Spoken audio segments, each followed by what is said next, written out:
Il y a des moments dans l'histoire où les actes les plus mesquins révèlent la grandeur des hommes.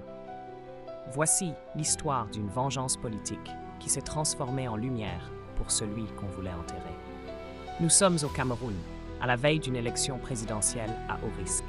Le Manidem, mouvement panafricaniste radical longtemps resté dans l'ombre, fait la une. Pourquoi?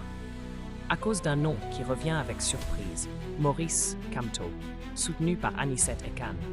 Mais ce soutien n'a pas plu à tout le monde, en particulier à Dieudonné Yebga, ancien allié du Manidem. Yebga, blessé dans son orgueil, animé par un désir aveugle de vengeance, tente l'impossible. Il veut déposer une candidature présidentielle au nom du Manidem pour saboter celle de Maurice Kamto. Mieux vaut tout gâcher que de laisser l'autre réussir, semble être son seul mot d'ordre. Dans son geste, Yebga voulait semer le chaos et créer un doute sur la candidature d'Ekane. Il espérait jeter l'opprobre, raviver les blessures internes et créer une crise. Mais comme souvent dans l'histoire, la lumière jaillit là où on voulait projeter les ténèbres.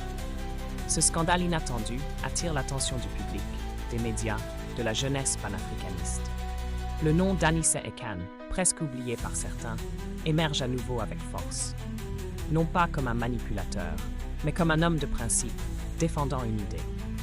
Dieudonné Yebga se retrouve exposé comme le sorcier du village politique, incendiant la case commune. La tentative de saboter a élevé la cause, renforcé le symbole, montrant que la vérité trouve son chemin. Yebga pensait humilier Kamto et Ekane, mais il les a propulsés au cœur du débat national.